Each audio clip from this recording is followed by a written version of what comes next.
So when we're treating clients, when we're treating patients, and we're learning about what's going on in the body, what I like to do is I like to explain how the stress response, recovery response happens in the body, and then we customize it to fit their body, right? So in the stress response, what happens anytime there's a stress response is we get dilation of the pupils, we get the mouth gets dry, our airway relaxes so that we can take in more oxygen, our heart rate increases so that we can pump more blood and get more blood into our muscular tissue, right? We have the inhibition of stomach activity. So when we get stressed out, our digestion isn't very good, right? We get indigestion, we get GERD, heartburn, these types of things. These all let us know that our body's locked in a stress response. Come down here, stimulate release of insulin and the glucose release. This is where that 2 o'clock, 3 o'clock crash comes every single day because our body's just exhausted from being on alert all the time. It gets worn out and tired. And then we take that sugar bump, which artificially produces that focus, and we pay for it later. Okay. Inhibition of our intestines. So when we get super stressed out, we don't poop well. We get diarrhea, we get constipated. It's just not a good sign. So if you battle with constant indigestion issues, that usually means that you're stuck in some sort of a stress response, right? Um, we come down here, we talk about the adrenal glands. The adrenal glands constantly keep us going, keep us alert, keep us alert, keep us alert. What happens over time is that chemical that the adrenal glands rely on starts pulling minerals from our bones because we're fatigued, we're exhausted. Bladder issues, so UTIs, bladder infections, all of these things, these are also a sign that your body is stuck in a stress response.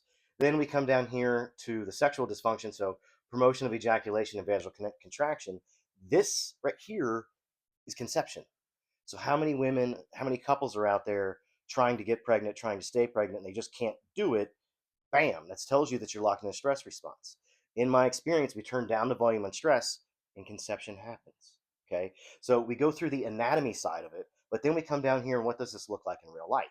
Everybody's familiar with fight or flight, right? We're either throwing hands or I'm hauling ass. Those are one of your two options, but those are the mobilization responses, right?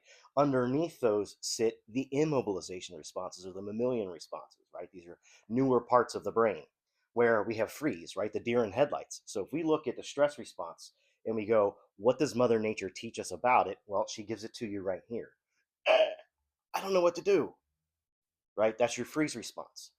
The full response, this is the court jester, right? The possum plays dead. The gazelle develops camouflage. This is so that we can hide in plain sight without having to be seen by the predator, right? And then down here in faint, this is disassociation. When stress and overwhelm hits a certain level, our brain stops hitting record and we're done, right? So, what's really awesome about our bodies is these aren't mutually exclusive, right? You can be ready to fight, but you're also locked up in freeze. So, as we go through the poster and we talk to our patients about it, we want to then pause and let them give us the information back as to what made the most sense for them, because then that's their body letting us know where they're stuck, where they're jammed, and oh, guess what? It gives us coordinates in a schematic to this is where we can begin our treatment. Because if the nervous system isn't relaying accurate information, it's not going to respond appropriately, right? So then we flip the coin into recovery response. And again, so we go through when you get done getting a massage, you can usually see better, right? Because the shape and the stress on the back of your eyeball is softened, so that changes the way that we see. We drool, so the next time you go to eat food, sit down and look at your food until you salivate. That lets you know your body's like, okay, food. It hydrates your esophagus, it fires up the gastric juices so that we can digest our food better. We take a deep breath. That lets our lungs and our heart recalibrate and let the body know that we're not in defense mode anymore. So then all of that extra blood leaves our muscular tissue and goes into our digestive tract, and this is where stomach noises start to happen. So if you've ever gone into a massage and you notice that the person's shoulders are just rock solid, that's because they've been stuck in a stress response, and the blood, instead of being in their intestines, has been stuck in their muscle tissue. And this is why massage is beneficial, and we flush it out, right? Then we come down here, stimulate stomach activity, we digest better when we're in happy places, stimulates increased activity of the intestines. We get better motility, right? It changes the way that we poop. We got to pay attention to these things, right? Um, we get a reduction in glucose demand. So our glucose levels tend to balance out and we're not as spiky and valley with it. Come down here, contracts the bladder. We all need to pee. As long as you're not battling UTIs and bladder infections, then you know that that piece is good. And then when we come down here, right, to the sexual organs, promotes erection of the genitalia, right? You don't get this one without this one. There has to be an on ramp that leads to this one if you want to improve your chances of conception. That's just biology. Talk to your doctor about that one. Okay, so that's the anatomy of the recovery response. Then we come down here and we have the real world examples, right? So rest, digest, repair, rebuild. Rest. Notice this does not say sleep. There's a difference between sleep and rest. You can sleep all night and wake up and still feel like crap. That's because you didn't hit rest. You can take a 13, 14-minute power nap, wake up and be ready to run a marathon. There's a difference there.